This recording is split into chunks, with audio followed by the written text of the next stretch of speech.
Thank you so very much for the invitation.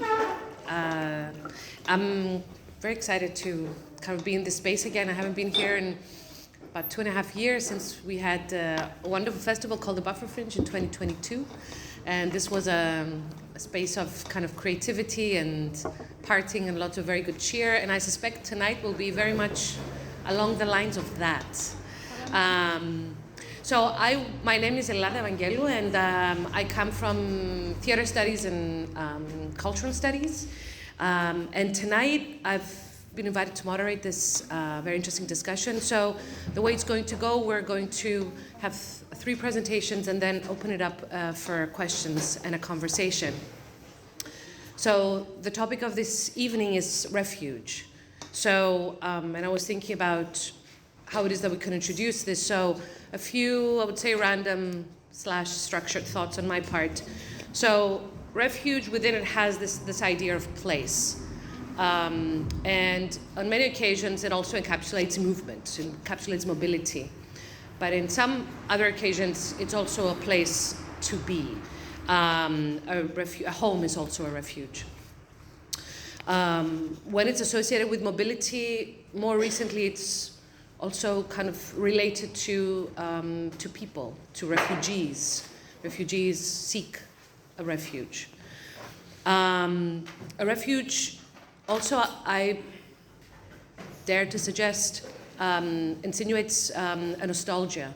So the place that is a refuge many times also includes this feeling of safety, which is it's a kind of has a completely affective association to a place where you feel that you are safe. In a more, I would say, contemporary understanding, refuge has also been associated with this idea of citizenship, and how citizenship, I would say, also in Cyprus in this past 10, 15 years, it's a very inconsistent kind of civic value. Citizenship, a refuge, a place where you can call a refuge, many times can be bought. And if it cannot be bought, then you become a refugee. So tonight I'm very excited to hear 3 different perspectives from a poet, a psychologist, and an anthropologist. And we will be starting with Nafia Akdeniz. So Nafia is a poet, an ethnographer, and an interdisciplinary qualitative researcher. She studied English Lit and Humanities and Communications. That was her Ph.D. at Eastern Mediterranean University in Famagusta. She was born in 1975 into the post-war conflict of her divided island. And she feels that she's a citizen of border, buffer zoned, and all the in-betweenness. The title of her presentation is Autoethnographic Poetics of Refuge. And she has posed 2 questions that we will see through her presentation. And it's this idea of meaning as a personal, the meaning of refuge personally to her, and also what is ethnographic poetics. So Nafia, take it away. Thank you very much. Good evening, everyone. I would like to welcome each and every one of you. For the first time in my life, I will be at a panel using poetry through an academic methodology, research methodology. And I am here to share some personal experiences with you where I end up expressing them as poems. But as a poet and an academic, I can never stop merging the two because these are the ways of my expression. You can never get rid of the mind of an academic, but you can never stop being a poet at the same time. If technology allows, I'm going to take us, all of us, to a place, thank you very much, to a place that I call my personal refuge. Can we start with looking at the picture and tell me whether it's familiar to you? Yes. What is it? Is the flower, where? The flower's familiar. Can you name it? No. No? in Turkish and English or in Greek. Zakkum in English, we call it oleander. In Greek, go ahead, Maria. Maria. In Cyprus, Greek, it's Aronafri, but in Greece is Mikronafri or Rodonafri. Okay, I wanted us to hear these names because we need to go through some epistemological understandings of the name of the flower, and it is to do with the meaning of the poem or the meaning of the experience I'm having. I have studied enforced displacement academically and in the context of Varosha, and I ended up rewriting my academic findings as poems. But there is another human experience, there is another phenomenon that I would love to explore tonight with you by sharing my personal experience with it, and it's the feeling of misplacement. See if this feeling is familiar to you. I'm referring to the feeling of being in the wrong place, the feeling of living somebody else's life, the feeling of being detached from the life you're meant to live. And these are the feelings that I struggle through, and I'm trying to make meaning out of them through my poetry. And eventually, I would love to turn this autobiographical case into an autoethnographical study. So bear with me. At the end of the panel, I will be calling for research. Well, I will take us there through my poems, but before this, I would like to share all the other poems around this one that I would like to share with you. Not only poems, but all the other writings, be it a letter, be it another kind of poem, be it another poem, be it a prose poem, whatever, okay? All the other writings that somehow I end up seeing when I do self-analysis as pretext of the poems we write, and I believe this is important to increase the appreciation of poetry. Like a poem can and should speak for itself, but understanding some epistemologies of a keyword or some historical context of it would increase the appreciation and would minimize, hopefully, the complaint that poetry is something that we don't understand much. Okay, I will be sharing the process of me coming to that poem. You were saying, you know the flower? How about the place? It's Golden Beach. So Golden Beach. Automatically Karpas. Yes. What makes it automatically Karpas? The sea. The sea, the sand. The color of the sand. You can even feel the texture of the sand. I feel as if I've been there. You've been there. I feel as if I've been looking at that in the real time. Okay, I'll tell you all about how I end up finding refuge there. Not with the oleander specifically, not with the sand, not with the sea, but all together. Before I go on, without going into the details of academic explanations of the methodologies and nuances between the differences of these methodologies, I would like to clearly explain what ethnography is. Well, it's something in between autobiography and ethnography. Autobiography is a personal narrative that a person reflects on personal experiences, life events, like failures, successes, everything. While ethnography, again, is a narrative, personal narrative, but focusing on others' life experiences, okay? And the key point is to say all this within a cultural context. So autobiography is somewhere in between, where someone says the personal narrative, and trying to make a sense of it within a cultural context. Rebecca, my lifelong supervisor, I know it's not that simple. But I don't have time to go into the details. So I have to go on as a poet, not as an academic. Okay? So I'm going to do that. You're fine.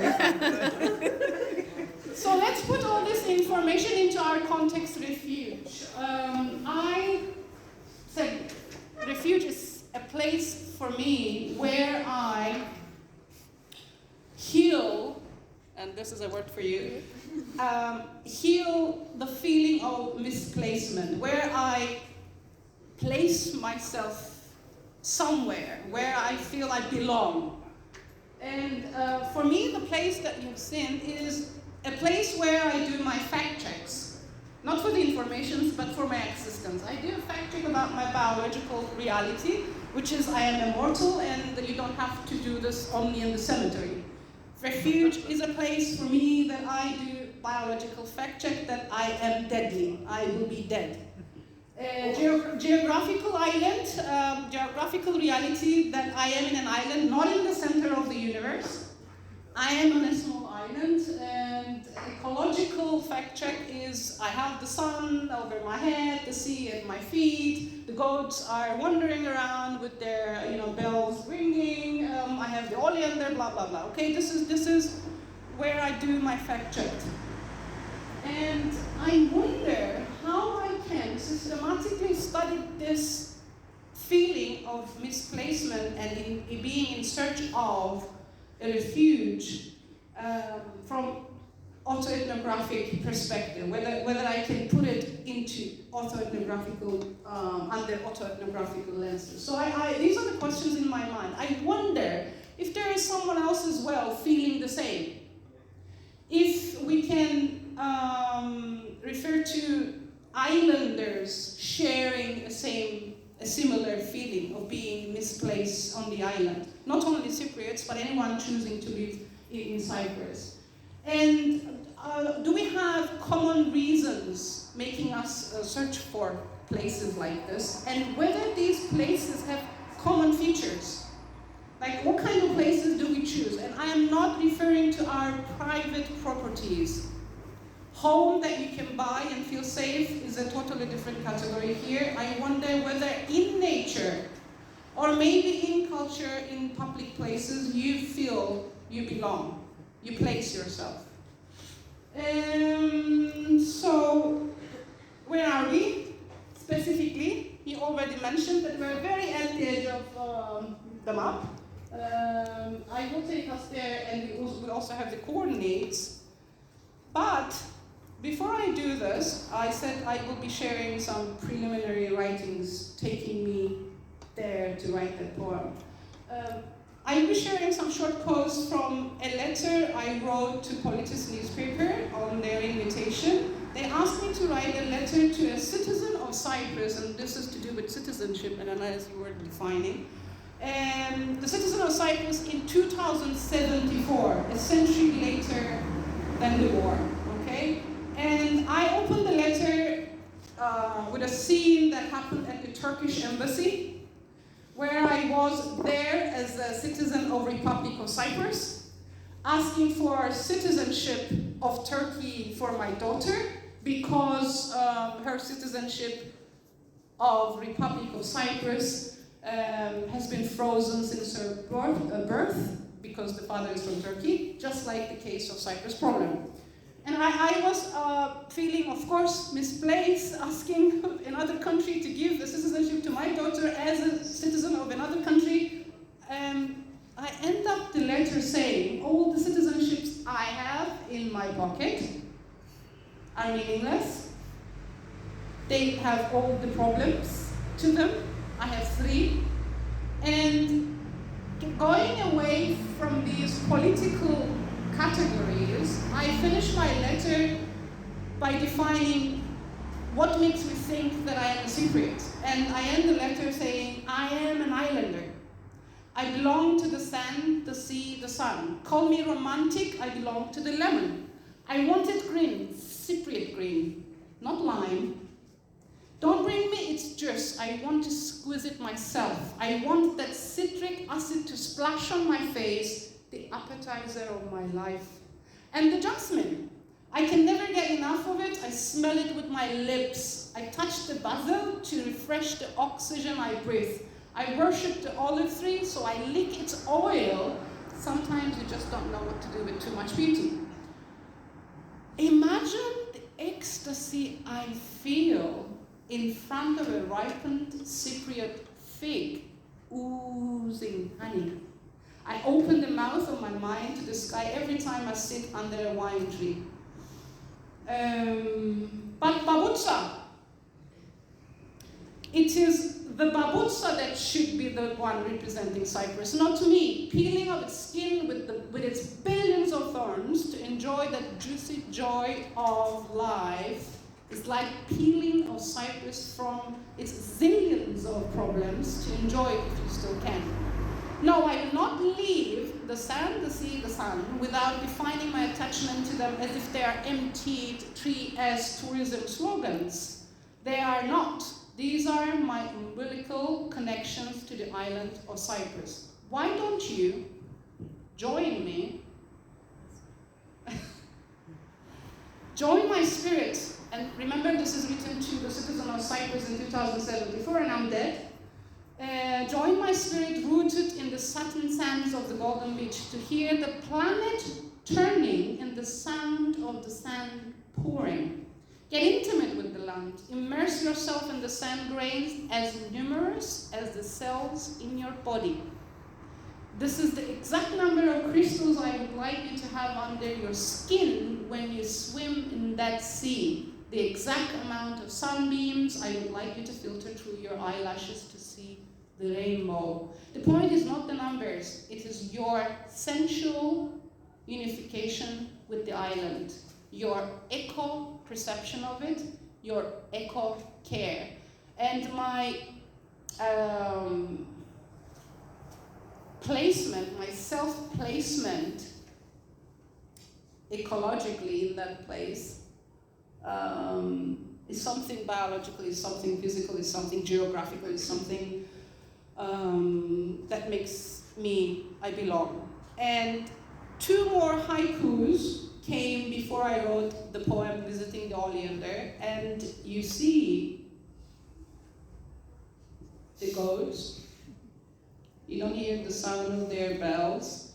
This is exactly what I had in my head while I lay down next to the oleander, having the sea at my feet, okay? And I wrote this little haiku poem describing the scene.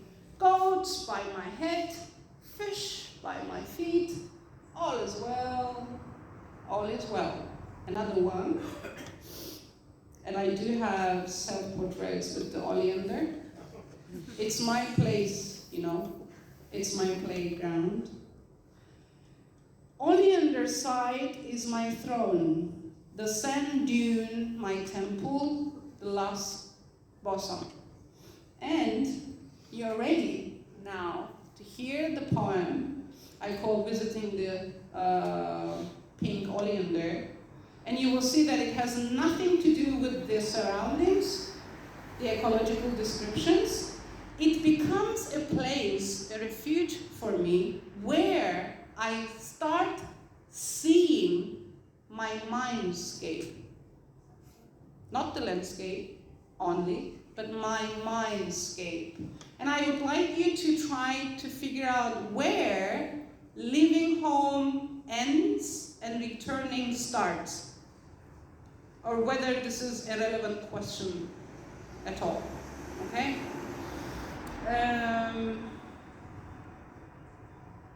You will leave home. The sand, the shore, the castle you have known. The sea, the sun, and the mother tongue. The prayer rhymes your heart has known. Your roads and companions will change. Your hair, your taste, your smell, your rests. The lines of train, your phone, your face, even your mind, your soul, and all normal. Your souls will spell from walking. The bell jar will crack. Your heart will break. Your dawn will rise at dusk. Your tides will ebb, then ebb some more. Left all naked now. They come into view. Your ancient settlements, the collapsed bridges, the broken roads. In your bedroom, an archaeological digging, the missing embrace, the meaning you found in it. They come into view.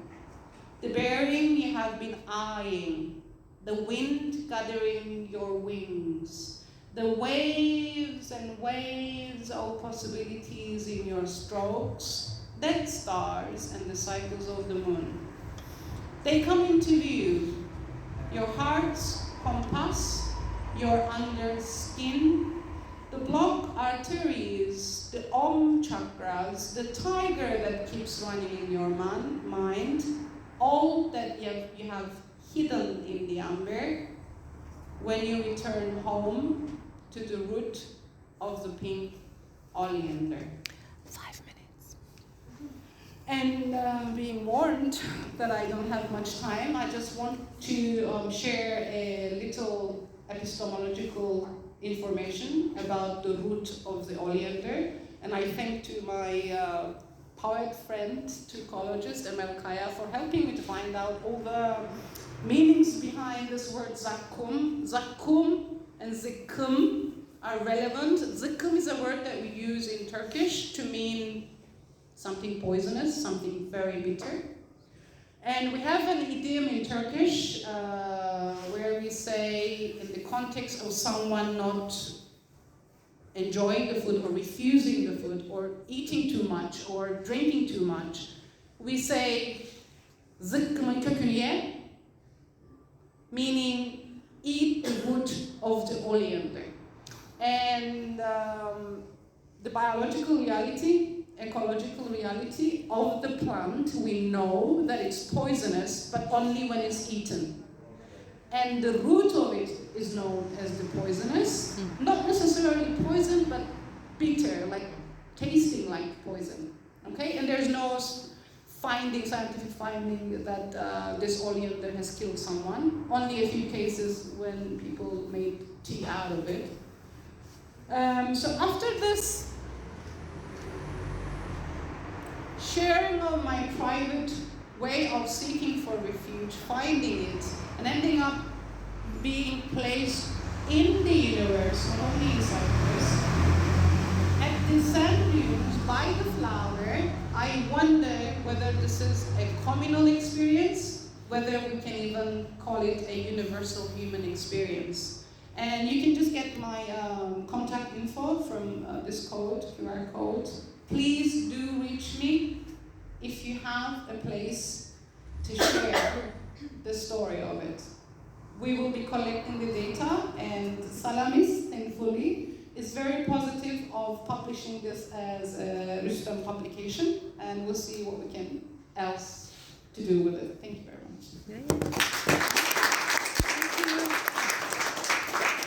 Thank you so very much.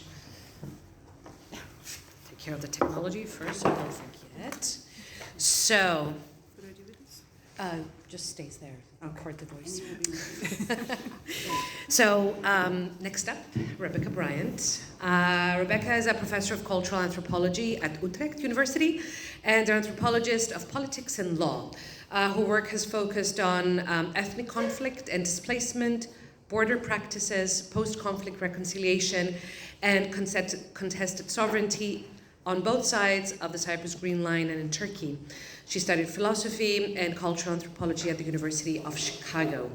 Her title is Security, Minorities, and the Refugee Experience. And Rebecca has placed these questions which she will be addressing. Can a refuge ever be home? And how can we distinguish idea of refuge from the figure of the refugee? Thank you. Great, thanks. Well, actually, interestingly enough, I think that the few remarks that I'm going to make kind of do follow up on what Nafia was saying. Wow. Yeah, believe it or not. Because despite the title that I gave, I mean, what I actually want to think about a bit is this first question about the relationship between refuge and home.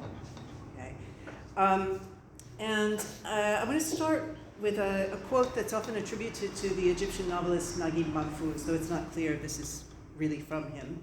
The quote is, "Home is not where you were born. Home is where all attempts to escape cease." Okay, this is quite a famous quote, actually. And I want to think about that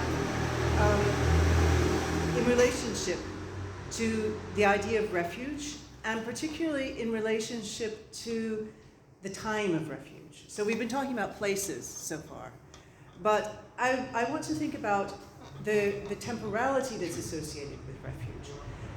Because ordinarily, when we think about a refuge is a place, we usually say, that we go to get away from something, right? A place of security, a place of safety, but also a place that we think of as temporary, right? A refuge is someplace you go for a while until things return to normal, right? So we ordinarily pose refuge as a place, a space that we go to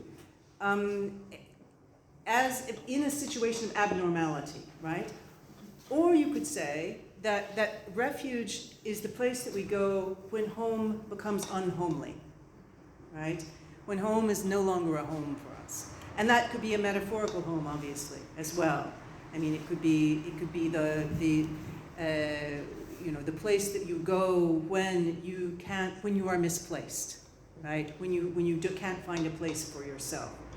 But as I say, I mean, we ordinarily consider this to be an abnormality, right? This is so we talk about, for example, displacement of people. And the normality is that they're placed somewhere. They have a place, right? And then they become displaced and they have to take refuge. And the second question was, what does the idea of refuge, or I can't even remember how it was framed, but what is the relationship between the idea of refuge and the figure of the refugee, right? And the reason I pose that question is because although we often think of refuge as something that's temporary, I think that we learn a lot about how we understand refuge through thinking about our understanding of the refugee, the figure of the refugee, particularly. So the interesting thing about refugees, right, the figure of the refugee, is that a refugee is supposed to be temporary, but at the same time we know that the refugee may always become permanent, right? And in fact, looking around the world, we see that most refugees around the world are in a situation of what is usually called permanent temporariness, right? In other words, they are stuck in a type of limbo, right, of temporariness. They're supposed to be temporary, and yet most refugee experiences go on for decades. Right?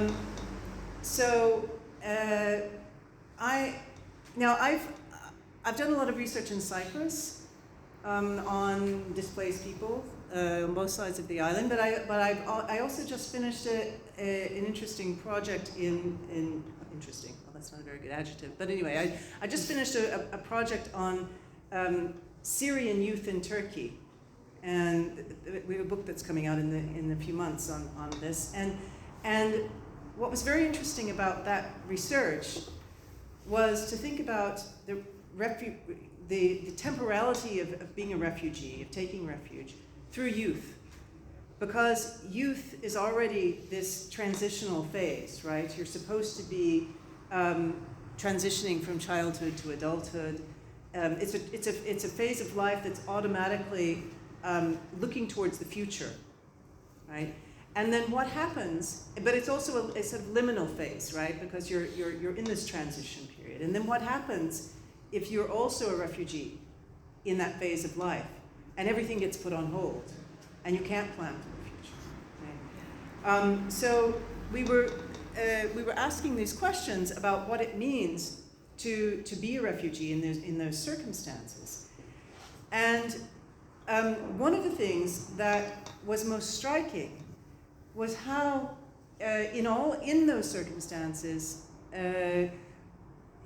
one of the main things that youth were trying to do was to establish some kind of permanence in this context of temporariness that they were being asked to live in, because there's always so there's sorry, let me get rid of this. There's always the perception that refugees, that there will be a solution to the problem of refugees, right? And the UNHCR, for example, gives three main solutions: return or repatriation, right? Or resettlement, or local integration. But the one that they always tend to prefer is return, repatriation. Now, what's interesting about that is that this is an automatic assumption that people actually, that someone who has taken refuge wants to return to the previous home, right? And what was very interesting about, well, what I found very interesting in all of the research that I've done, including in Cyprus, is the very complicated relationship, actually, between home and refuge. You know? And how that relationship is complicated by the temporality of being a refugee, and by simply the fact that time passes. Right? So,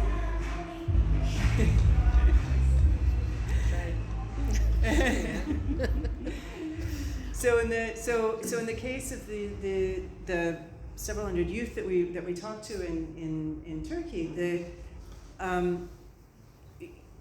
one of the things that was the most striking was that the degree of normalization of their lives that had happened over quite a number of years, and the degree of integration, and how not only was moving on not really on the horizon for most of them, but also returning for all sorts of reasons. So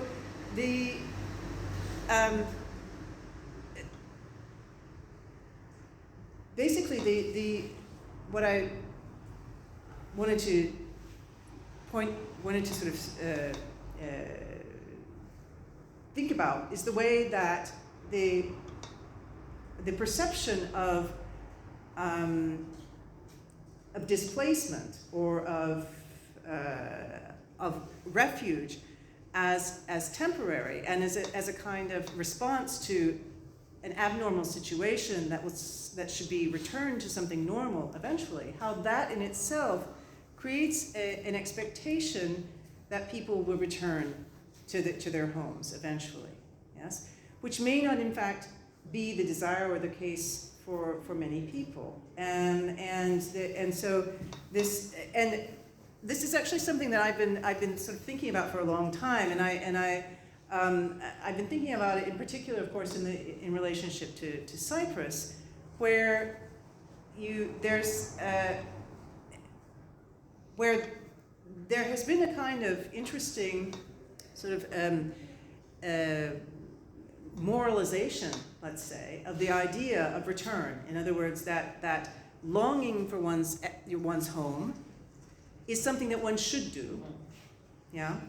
That not longing for one's home is somehow a fault.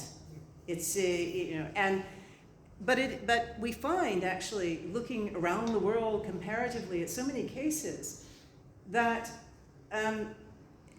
that refugee return is very often not desired, and when it happens, when people are encouraged to return, it often fails, especially in the case of minorities, precisely because the home is no longer homely for them. It's no longer a place where they can feel safe. And so if we go back to Mahfouz's the quote that's attributed to him. He says, "Home is where all attempts to escape cease." Yes. So when homes can no longer be that, right, then one continues, of course, to seek refuge elsewhere, and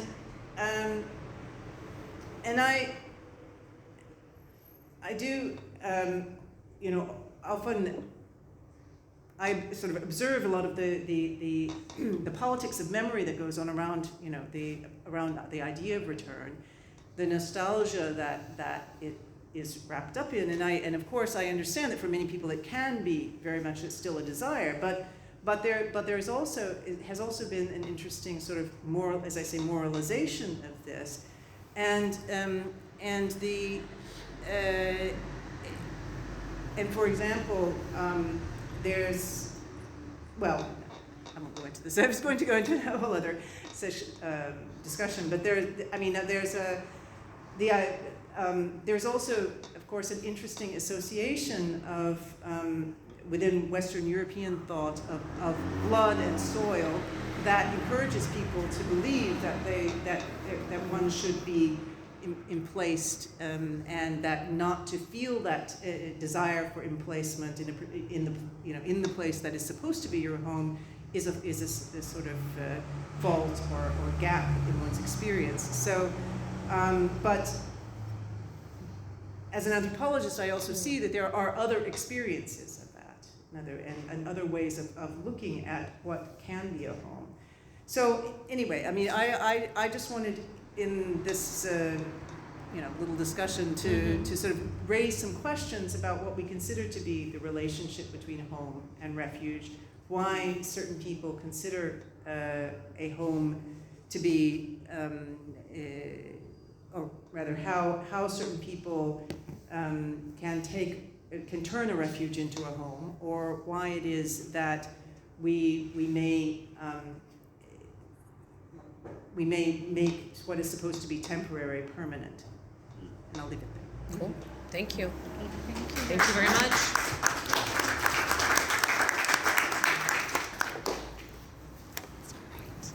And Marina Ioannou.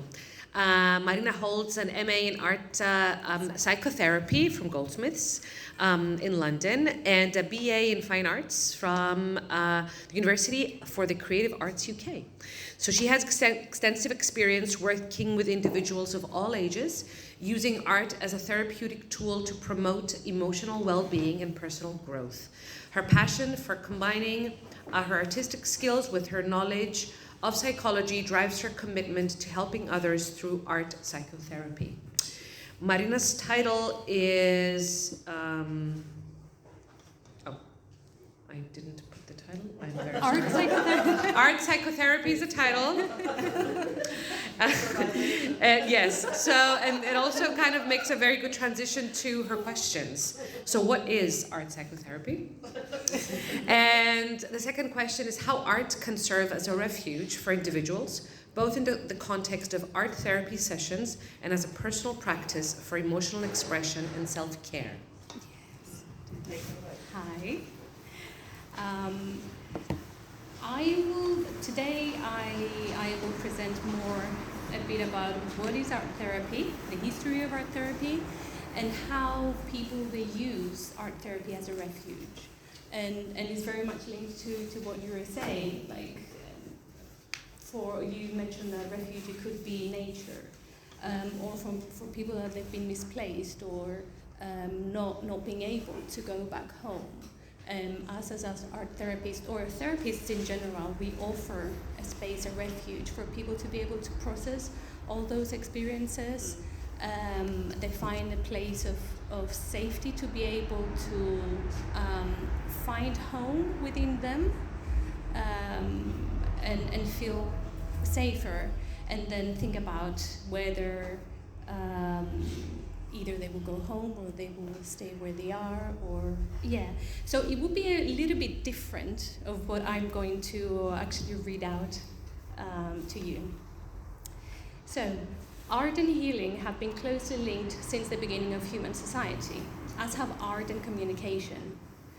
Both can be tracked back to very early human origins, for example, body decorations in the form of symbols, perhaps used to ward off or exorcise evil spirits, or signs on the cave walls to signify a place of special meaning.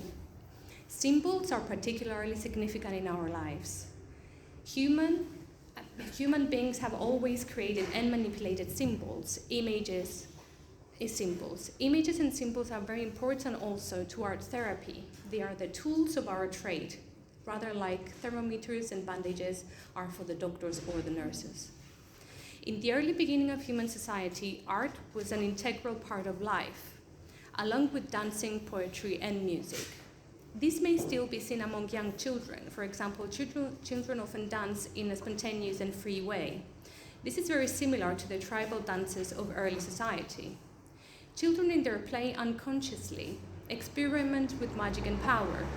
Remnants of ancient beliefs still exist in children's play and in folklore. The ability to play as a child is crucial to subsequent personality development.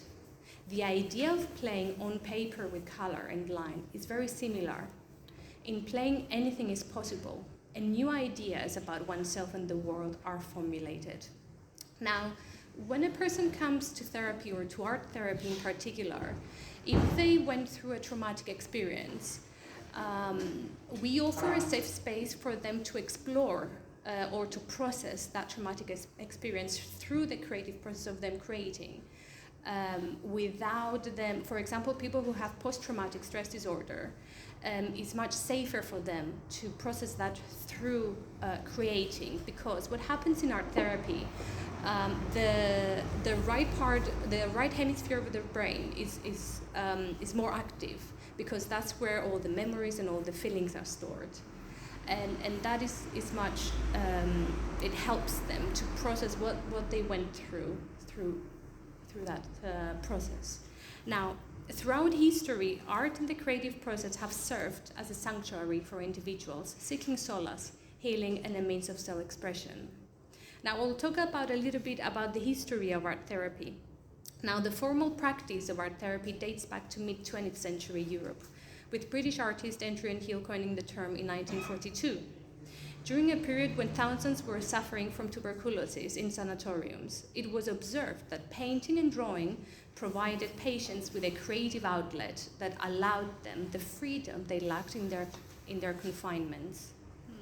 The practice of art therapy quickly extended to mental hospitals, thanks to Edward Adamson's observations and additional research into the link between artistic expression and emotional release.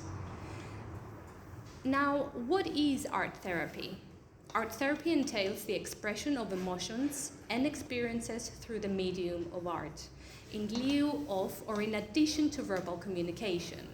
So it's more like traditional therapy, that people, they come and then they talk about how they feel, or they talk about the reasons that they brought them therapy, but then at the same time we offer the creative process to deepen and for them to be able to understand and be more aware of how they're feeling. It is effective for individuals of all ages who are afflicted with a diverse array of physical or emotional conditions.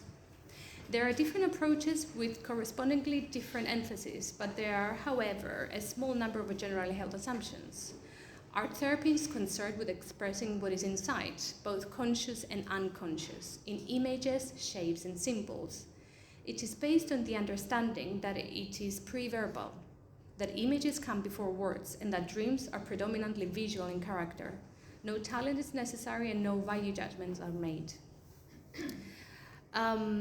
An American art therapist writes of art therapy, its motive power comes from within the personality. It is a way of bringing order out of chaos, chaotic feelings and impulses within the bewildering mass of impressions from without. It is a means to discover both the self and the world and to establish a relation between the two. In its simplest term, art therapy may be seen as a way of communicating non-verbally or bringing out what has been inside. The late Ian Lydiard, one of the great early art therapists in the UK, described art therapy as a method of linking conscious and the unconscious. is a deliberate effort to let a mood speak without seeking to control it and without being overwhelmed by it. Making contact with what is unknown may be said to be one of the fundamental aims of art therapy. The final importance of the product lies in its uniqueness and in its potency to communicate the non-verbal contact, not only to the therapist, but more importantly to the individual client to whom the image belongs. Now, when people create within a therapeutic setting, and they're able to understand what really happened to them, or they're able to accept of what happened to them, their family, and for them to be able to move forward. Now, I'll say a few things more about the process and the process that we use in art therapy, and the place that we offer, and the safe place that we offer in general for the people that they come to talk about their traumatic experiences. The art therapist may initiate the process in varying ways. Some therapies may be more directive than others. Myself, I give great emphasis in the place, the space, and the container in which we will meet for a previously determined number of sessions. There should be time at the beginning of each session for the space between therapist and client to settle and to thus optimize the possibility of creating a warm and holding environment. And that will be the safe environment, that will be the refuge for the person. The notion of personal safety and openness to experience is reflected in my own acceptance of Carl Rogers' 3 main criteria of helping a relationship. These are genuineness and transparency, in which the therapist behaves naturally and does not disguise his or her feelings. Warm acceptance and respect for the client as a separate individual. A sensitive ability to see the client's work and self-image as he sees them. These criteria may do much to contribute to providing the best environment in which to encourage clients at the deepest level of self-expression and self-discovery, in order that they might gain emotional insight, thus increasing their ability for realistic self-appraisal. There are ways in which the therapist may work that could help facilitate this. For example, one of the things is spontaneous painting and modeling. So people, they come in and they create freely. And that means that when we create without planning, it's usually the unconscious that is coming out and is put on the paper. Now, active imagination. This method is essentially a way of expressing and experiencing imagination. An introverted activity begins without a specific idea in mind, but with individual painting and drawing or modeling in clay, literally waiting for something to happen. It is the art of letting go, of attempting to clarify half-conscious ideas and experiences as they arise, and thus the client may become more in touch with himself and his unconscious with a minimum of prompting or interpretation from the therapist. So you help people to be able to understand themselves, find home within them. Specific artwork for the therapist, for example, dreams, specific experiences and memories.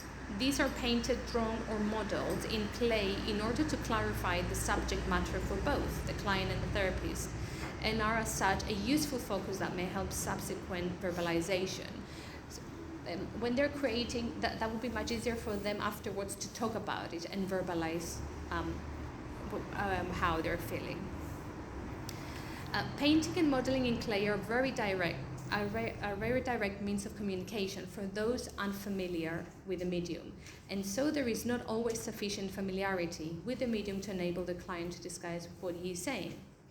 Through the reflection on particular symbols or metaphors embodied within the image that creates a certain pattern or thread, however enigmatic or obscure, the therapist is constantly aware that understanding something about a client's particular experience of the world is central to an understanding of his behavior in general.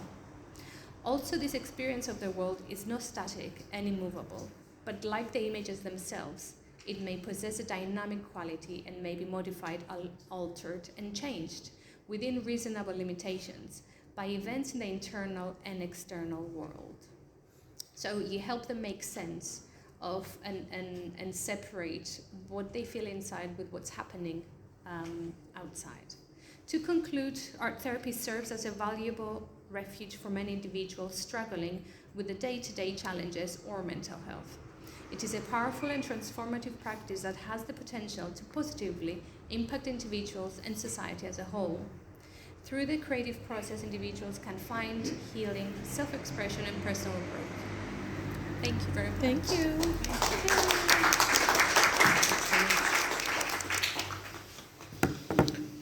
Sorry. No, it's okay.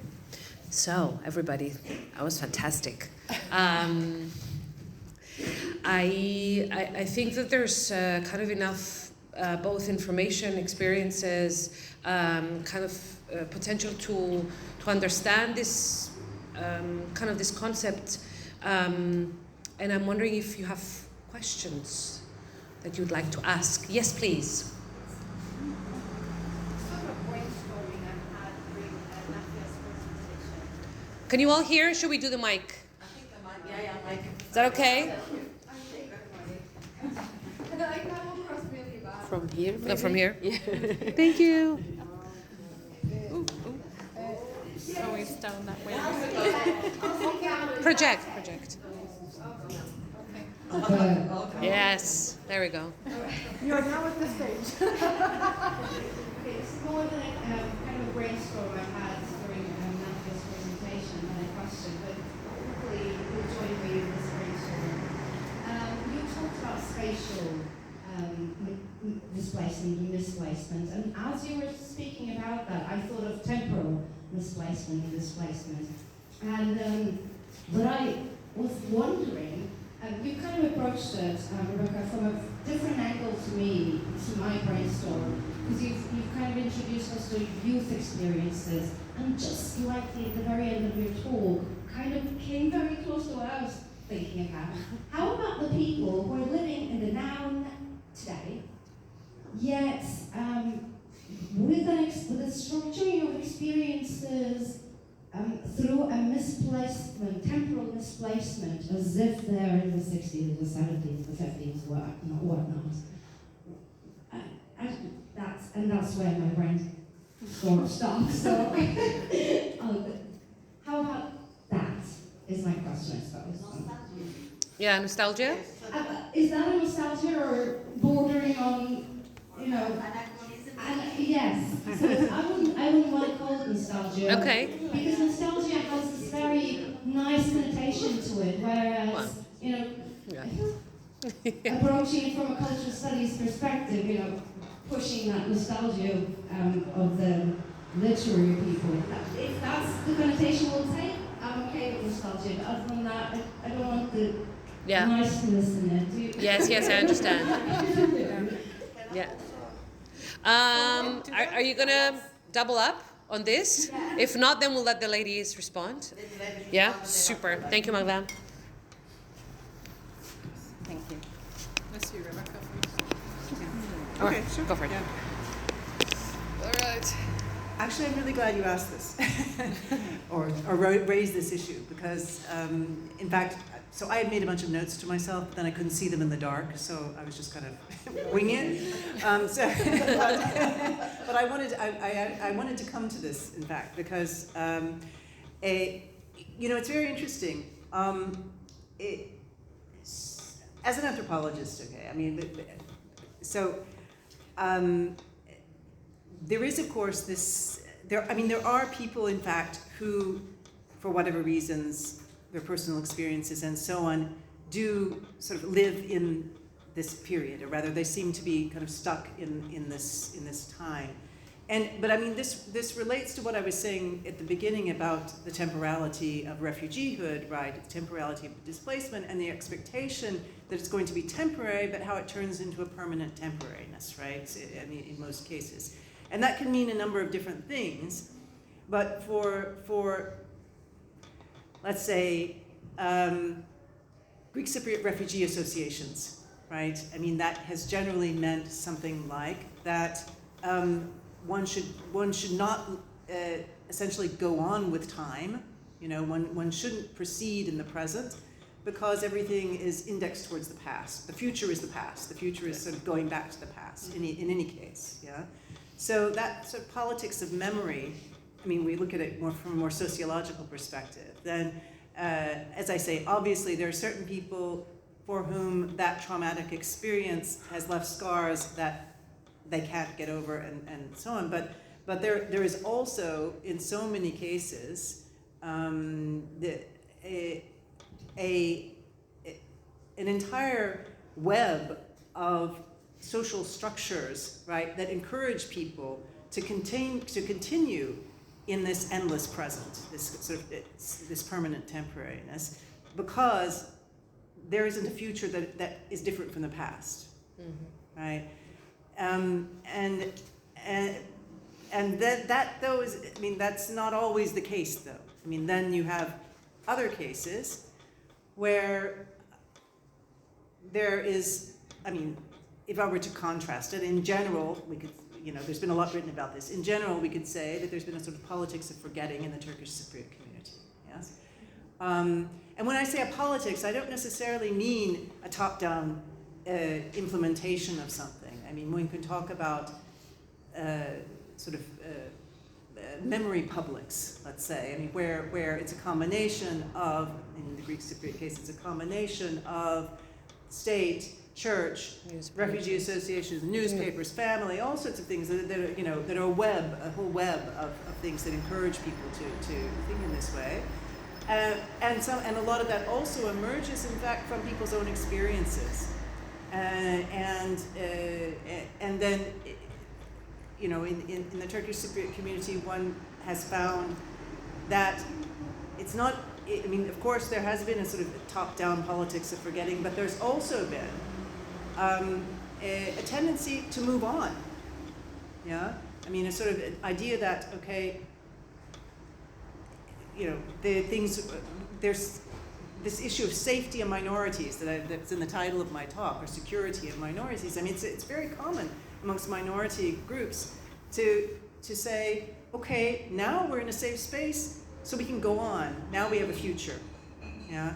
So, I mean, looking at it from that sort of sociological or anthropological perspective, that would be how I would think about it. Cool. Thank you. Now I will be an academic and add to Rebecca's statements something to do with my research with the people of Varosha. One of the findings of the research was how narratives can change rather than the assumed stuckness in the past. Like the people of Varosha now define return as not returning to Varosha, that specific region, but returning to Famagusta, which would mean the whole city, covering the whole city as well, which was not in their experience before 74, because they didn't have access to the whole city.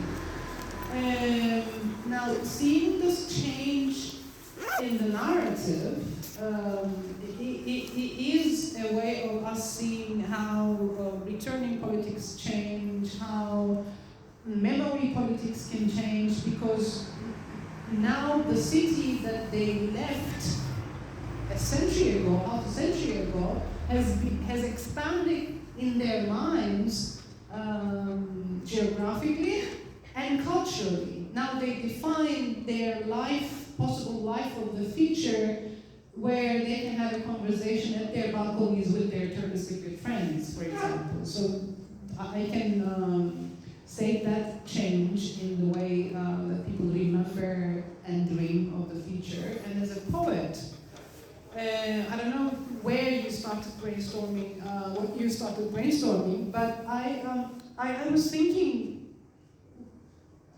how I find that specific place by the Oleander permanent, because I don't trust the current politics. I mean, me being at the Turkish embassy,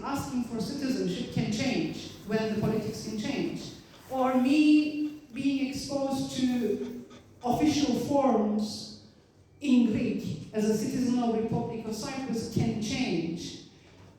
These are all temporary, sleepy conditions where I find this permanent safety with the sand and the sea, because I know that the sea will be there, the sand will be there, the oleander, the wild oleander in need of no human care will be there, even after I'm gone.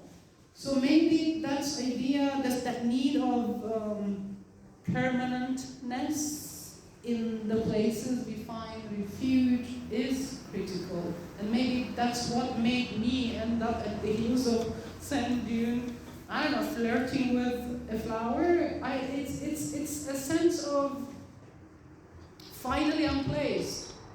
And this place, me sharing it, in fact, is to open it to you to go and experience things if you can. And maybe in the end we can have a map of refuge places that I can go and visit yours.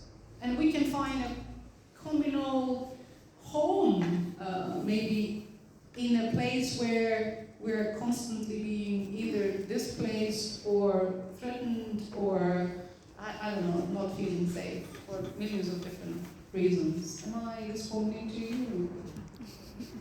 Tell me more if you like. Cool. Thank you. Super. So we had Magda, Maria, and Mette. I've got an outburst. All right. I like She does. to mention the word misplaced. This is a feeling I've always had. I'm a child of diaspora. Okay. Okay, I grew up in apartheid, which means apartheid divided communities per se. And then I went to Greece, and then I came here, and here I was not considered a Cypriot because I didn't experience the invasion. I mean, these politics used to happen. And a lot of the time, my refuge is in my misplacement, if that makes sense. So I go back inwards. For the moment, I think I'm misplaced because people are not connecting to people, or people are not connecting to the way I'm feeling. So I withdraw into myself, settling myself, and then go out again. I come back to myself, I find my refuge, I refine my balance, and then I can go out in safety. Am I making sense? Because I've always had this feeling of a slight misplacement, happily, at something, but it's a feeling that I don't really belong, but I'm okay. So you're the collection of your misplacements? Yes. Cool. And I think it does have a lot to do with being a child of diaspora, also growing up in a community that was not accepting or integrating. Okay. But happily so, because that was always at peace with me. So I was misplaced, and sometimes it would unbalance me, but then I would go back into myself. I go back into me, recalibrate, find a new balance, and then go happily out as misplaced. Well, I do. Do you know what I do relate to this because how can I complain about being misplaced as someone turning it into my inspiration, like through my poetry? It is the experience of being misplaced that inspires me to write those poems. You know, so I do find refuge in that sense as well. Sorry. But is there any specific physical place that you go and be yourself? Is there any place, specific place, out in the nature or anywhere in public, not your private property? Can you locate any place that you... Absolutely. When I came to Cyprus, my mother had strong connections to Yanusa, to Carpathia. Oh, okay. When my grandfather was a civil servant in Nicosia, so when it was our holidays, she would get sent up to aunt in Carpathia. So for some strange reason, when I go... Some strange reason, she says. For some strange reason, she said. Okay, tell me more. I started the interview, excuse me. I went to Carpathia, I went through the village, And immediately there was such a sense of peace and strong connection with my mother's happy place.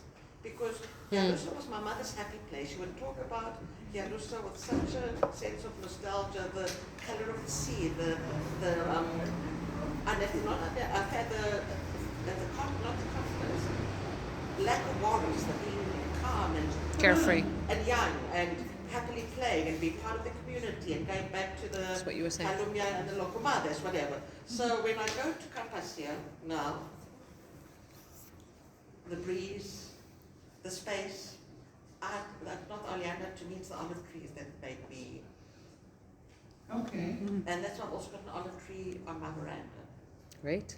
Because it's olive tree that makes me Grounded. something external that makes me. I look at my olive tree and I feel those golden leaves and Great. I'm okay. Thank Okay, you. so far, Thank you, 2 Magdalena. people mentioning Karpaz, so comment on the TV. Thank you.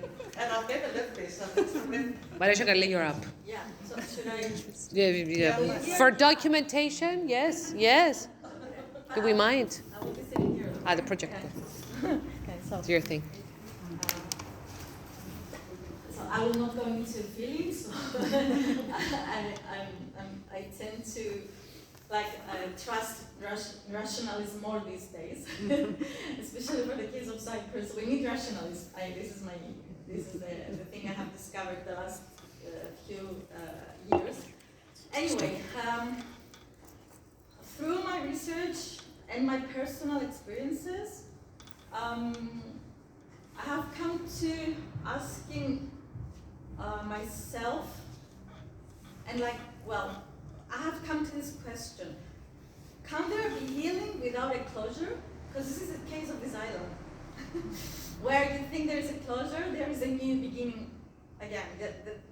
A beginning, I mean, in the sense of the trauma opens again. And what I mean is there has been 50 years since the misplacement and the new order of things happened. And up to 2003 at least, as far as Rebecca, you're right, as far as the Greek Cypriots is concerned, there is a systematical effort not to forget, except this is the whole issue. Even young people born after 74, they shouldn't forget the things they never saw.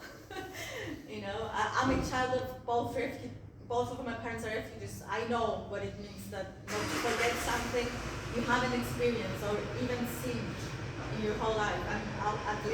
I'm up to 23 years old, I was. So I know what it means to carry the nostalgia and the trauma of the former generations, but you haven't experienced at all. On the other hand, especially after coming back from Istanbul and lived in the other side, I would say, but this is the side. Again, this side for several months, and after talking with friends and acquaintances, mostly people at my age. People that were born after 74. Not only at my age, but also I was teaching for 5 years at English school. All my students were Turkish Cypriots, so they were 12 and 13 years old kids, studying in the south, living in the north, and all of them, really all of them, when I was and I'm still asking them how they feel about the south. For them, it's sentimentally, for some of them, it's the place their parents and grandfathers were born, but for them it's a foreign country. Sentimentally, it's a foreign place. They don't feel anything towards the south, but rationally, it's their state. It's a state they have. Sorry, not their state. It's a state of which they have a passport or an identity. That's it. Mm-hmm. Sentimentally, there is no relation to the south, and for the Greek Cypriot young people and kids, there is no rational relation with the north, but there is a sentimental relation, you know, even if they've never been here before. I like the way you confuse Yeah. here.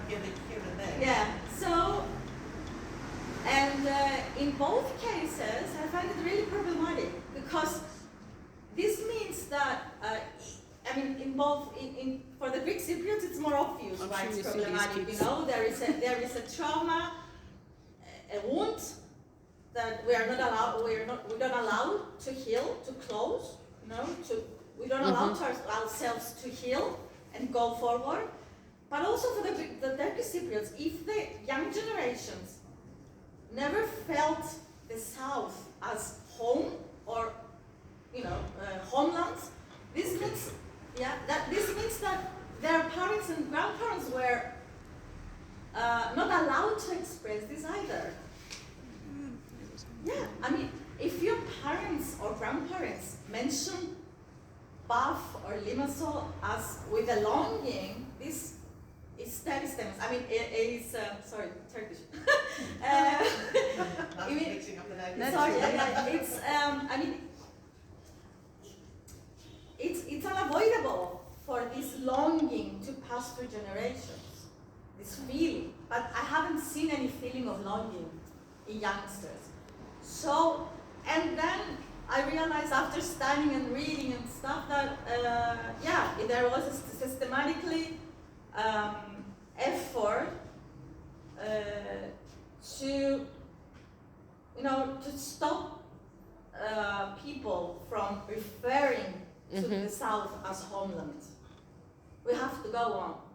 And there was a systematically effort to make people, you know, refer to the North as homeland and home all the time. Even our generations never lived there. So I find it unfair for both. There is a wound, there is a trauma in both communities. In one community, the Greek Cypriot community, we are not allowed to let this trauma heal. And in the Turkish Cypriot community, they are not allowed to talk about it. So both traumas never healed. Cool. And I was thinking, is it possible though? Because there is no closure. I mean, at least every decade, there is this new round of talks with new scenarios, new possible scenarios. I mean, I am sure that Nafia, before 2003, she wouldn't visit the Turkish embassy as a Cyprus Republic citizen. It was after 2003. Yeah. So, it's changing. The whole procedure is changing, and there's never a closure. Right. I mean, Nafia was brought up. Mariam, can you wrap up? Yeah, sorry. I could comment in the So Nafia was brought up as a in her mind, state and homeland was the south, the north. South was something foreign and something very long, distant. But suddenly, after 2003, South became something real. I mean, there is never a closure. So how can there be healing? Thank you, dear. I invite you all to the sun. Do you want to say? Quickly. Yeah. Believe it or not, I want to say something quickly. I mean, first of all, I think actually that this whole question has become very boring to people. I mean, I think that the whole issue, I mean, looking at young people and even people who are, you know, I don't know, in their 30s and 40s, most people are very involved with, you know, their own lives. I mean, they're not interested in this question anymore. Yeah, and I think most Most people, yeah. Not Do you in times, in disagree? everyday life, yes, but in times of referendums and stuff, it's stuff. Oh, that's different, of course, comes back. those So are- that's inside us, it means. Those- We'll those- never forget about it. Look, those are the times when politics comes into play, and people have to make decisions about their future. Yeah, and whenever people have to make decisions about their future, they look to their past. Yeah. Yeah. So I mean, we can't talk about referendums and so on. We have to talk about the cars lined up at Ios Demetios every day, right? And Yeah, things but like this. half of the Greek Cypriots never passed it inside. And still in the No, I realize that. I realize that. primary school and high school, Yeah. there's But- not still on But I our- also, but the first thing, I was trying to keep this short. So the first thing is, I think most people are just bored with the question now.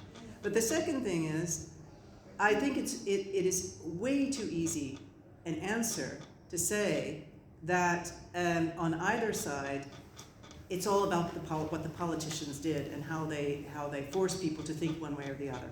Yeah, I think that's actually a large part of the problem of not having closure, because if we can't go beyond the idea that people have been somehow indoctrinated with everything and get to, the more complex issues that people have been faced with, or the more complex sorts of memory practices that people have been engaged with, or practices of forgetting, then which are not necessarily top down, right? Then we're not actually going to get that kind of closure. So that's all I'd say. I wonder. Thank you. Marina, Can I make a small statement in terms of younger people? And since we're talking about refuge, there's a huge refuge in people in their 10s and 20s, and that is Exactly. this Yeah. social media. So there's there's like now another space, and I was thinking about the young people from Syria. Yeah. So what, a feeling of belonging comes to them beyond the nation, right? Yeah. We're like in another place that looks really kind of fancy online, and there's kind of another world that they're engaged with. Yeah. I'm just saying that there's more players in this rather than the dichotomy that you described, which I think is real in some aspects of it. But I do echo Nafia. But Marina, would you like to say something on this? Yeah, I was wondering if Marina has such kids If you coming want. to the therapy. Well, If you don't, it's very complicated. It's very, very complicated because I feel that each generation is different.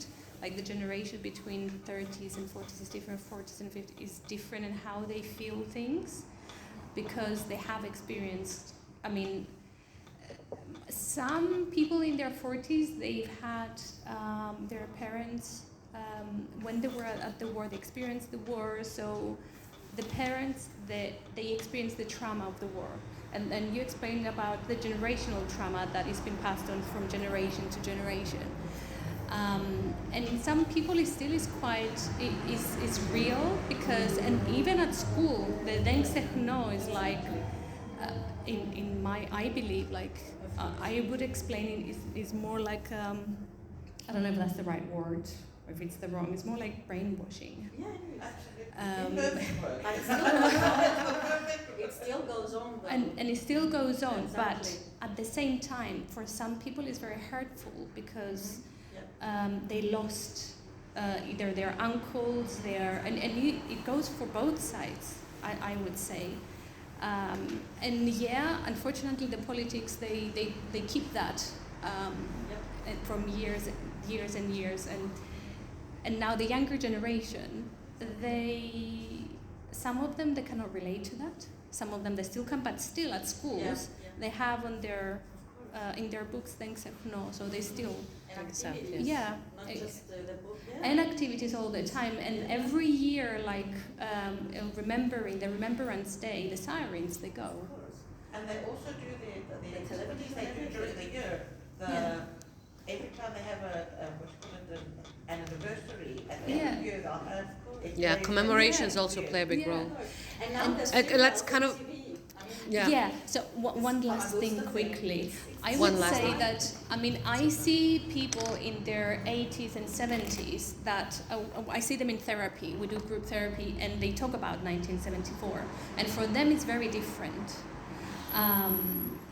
But yeah, they talk about that trauma, and that trauma is transferred from generation to generation. Mhm. So, and it's not healed. Yeah. And the majority of the people that experience the trauma firsthand, obviously that back in those days, therapy was a taboo, so none of them, they went through therapy to be able to process that, and that is transferred. Great, thank you, Marina. Meta, you're up. Yeah, my question keeps changing. Sorry. Yeah, I mean, first of all, I just want to look at the cultural production of forgetting or remembering. Yeah? And it's very obvious when you look at the Turkish Cypriot literature. Until 2003, there isn't a single poetry about Limassol, Paphos, whatever. Yeah, there isn't one single Really? poem. Yeah. Exactly. When you look at the Greek Cypriot side, you have literature. I mean, the whole. Yeah, I mean, every village has the local memory books. I mean, the poetry is all on return. Interestingly, when you look at the exchange in Turkey and Greece, yeah, you see a similarity. There isn't a single poetry among the exchangees, they call them, yeah, until 90s, of the Turks, of the Muslims who came from trade, from different parts of the Greece. There isn't until there was the politics of remembering introduced after this by German dance with Papandreou and so on and so forth. Then We have all videos of a of sudden that. there were films and poetries and all these things started. So there is a lot of politics, in a way, shaping people's what to remember and what to forget in that sense. So, when you look at the grassroots of the problem, there's this. I think there are cultural things determines that as well. When we look at Pakistan and India, India is full of nostalgia about the northern India, yeah? And in Pakistan is all forgetting. I mean, they have nothing to do with the South Punjab. They have no books, no nothing. But it's when you look at the Indians, it's all North Punjab, whatever, and so. It's remembering forgetting is situational. It can be cultural, and it can change, as you rightly pointed out. After opening all the checkpoints, when the Greek Cypriots came and knocked the doors of the Turkish Cypriots, as we call it, the refugiization of Turkish Cypriots started. Because immediately they remember that they were refugees displaced. In order to justify that they are in this person's house, yes, but I'm from Paphos as well and I have a house there, all this stuff. So a lot of it is situational, conjectural. This is just. But not the oleander. Thank you. But not the flower oleander. Other flowers and the goats are. This is how I find Refuge is something that I can trust on, something that will not change. Can The poetry can be a utility in remembering, forgetting, in negative and positive ways. So it's good to use the poetry in the reconciliation of this remembering, forgetting politics. Maria has a Ph.D. on Cyprus literature, studying both cultures. It's to be published soon, I believe. Inshallah. So we have a question, and we give it another 10-15 minutes. Is that okay? And then I also have a question. All right, go for it. Very good. We will take both. Project and we'll hear you.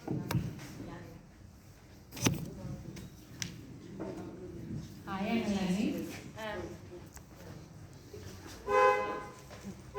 So the first was just an addition to what you were saying.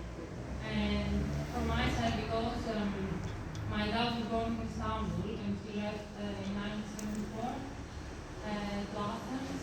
And he always talked about Istanbul like Istanbul is a place I want to come back. And I had it on my mind like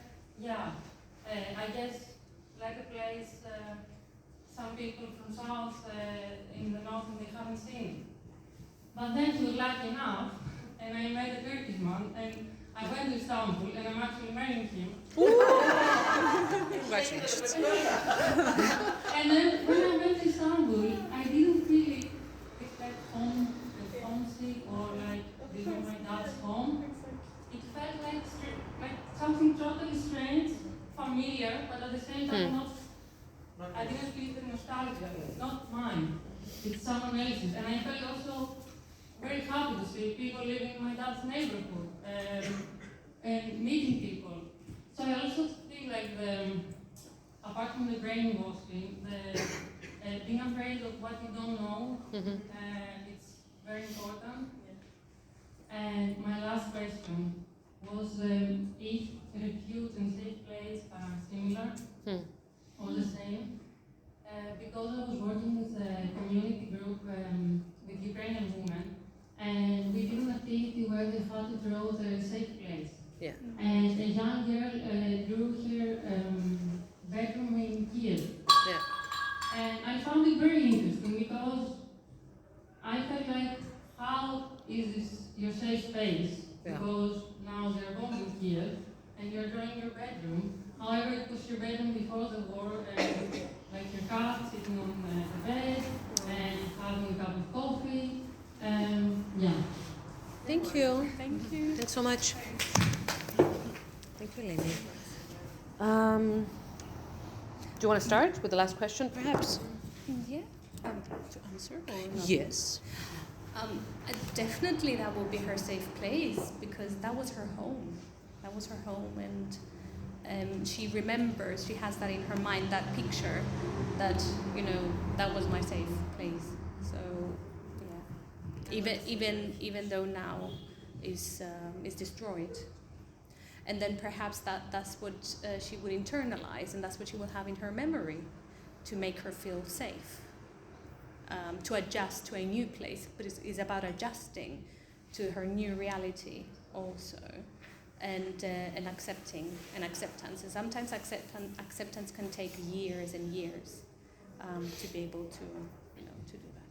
Thank you. Thanks. Please. Yeah. Yes. I was just going to say one quick thing in relation to the first question that you asked.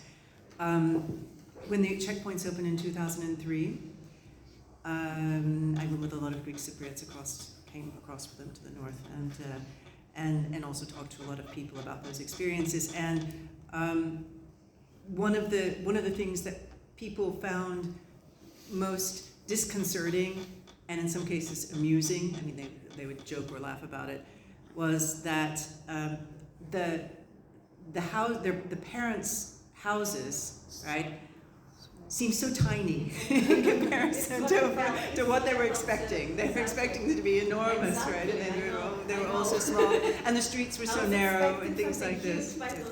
Yes. Cool.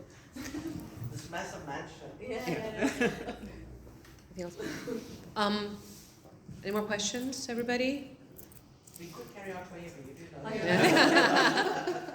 I have one last thing, kind of just out of curiosity. So this idea of symbols, so you brought it up, Marina, but then there's also this very symbolic thing that you're proposing, this kind of object that's kind of in a public space. It's kind of a banal, stinky flower. I need to say it's very stinky. So, so I don't want to trivialize your refuge. No one can harm it. But no one can harm the symbol, but can you talk a little bit about that? But also, can you talk about this idea of why symbols are important in healing process, in healing processes? And do you think there's a relationship between what you two were saying?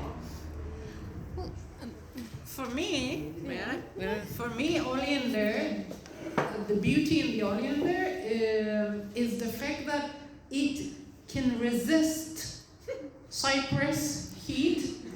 It can survive on its own without human care, and I needed to relate to this in a country where I cannot rely on anything and I have to resist with my own strength, and it being pink or it being poisonous no, I don't think it has anything to do with the way I create it as a symbol in my mind, but of course unconsciously, archaically, I don't know, even the color of pink dreams, or the use of words zakkum, zikkum, and me knowing that the root is poisonous, and all of us suffering with this concept of home, like home as something sweet. Home can poison us, not necessarily to kill, but poison us psychologically. So when I analyze myself, the way you write poems, you just write poems. When you sit to analyze yourself, you see the possible connotations. So the last line of the poem, remember, when you return home to the root of the Ellada, this is returning to zıkkımın kökü, to the root of the poison, something poisonous, something bitter. Yes, that's the word I was looking for. Thank you, Nafia. I was going to say, anthektico, how would you say that? Something that has enduring. And then you said that, and you said that the flowers can endure can endure the heat, isn't it? The heat, no human care, it's out there widely. So basically, I mean, it's a nice symbol because it shows how home could be beautiful but bitter at the same time. So it's a way for you to describe of how you feel, and that's how symbols work in therapy. It's about describing how we feel with specific shapes, colors, and lines. Yeah. And it's a way for us to make sense of how we feel, because we put symbols in a piece of paper and the paper is our boundary. So we see what we've drawn and we understand how we feel. We make sense of how we feel, and then we analyze, and that's how symbols. Thank you. And another reason I'm in love with the Ellada is the